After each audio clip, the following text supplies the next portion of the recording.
some crimes are so widespread, it is hard to put them under a single category. For parts of Nigeria, insurgency and militancy, particularly of Boko Haram, has killed more than 40,000 people and rendered 2 million people homeless. There is now a fresh wave of fear in the country, of militant groups and criminal gangs making a comeback. Boko Haram tops the list. Turns out, this fear might in fact be true. On July 7, Boko Haram militants killed 9 people and injured 4 others in their latest attack.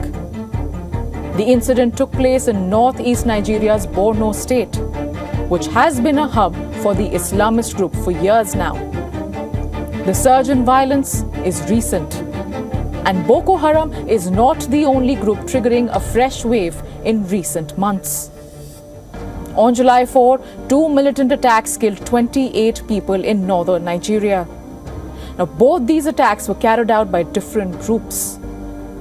Just days before that, on June 21st, a woman suicide bomber working for Boko Haram killed at least 20 people who were identified as anti-jihadist fighters.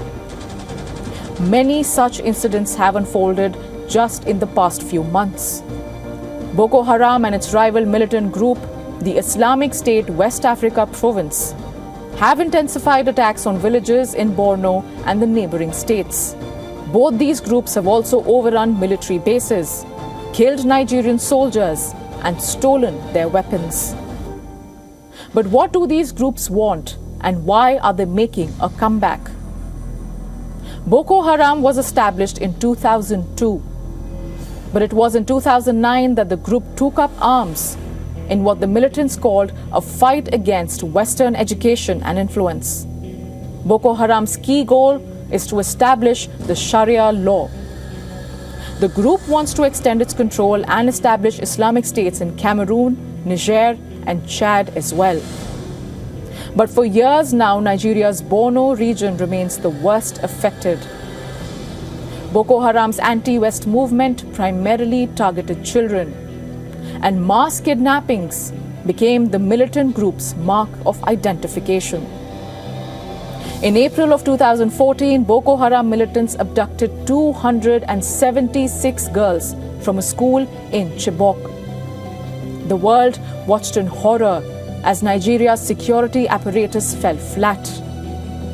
From there began a spate of similar school abductions at a massive scale. In 2018, Boko Haram again kidnapped 110 girls from an all-girls school in Dapchi. 2020, Boko Haram abducted 344 boys from a secondary school in Kankara. The next year, in 2021, more than 300 girls were kidnapped from a secondary school in Jangebe. Many more instances of child abduction have occurred in northern Nigeria during Boko Haram's peak period. But in the past few years, Nigeria's military claimed success in their fight against the UN-designated terrorist group. However, the recent attacks tell a different story. Boko Haram is not the only group that Nigeria's authorities are trying to fight. This is a multi-front war. In January this year, a new militant group took form, adding to the already fragile security apparatus of Nigeria and its African neighbors. That's all we have for you on this episode of Prime Crime. We'll be back next week with more such stories and cases from around the globe. Thanks for watching.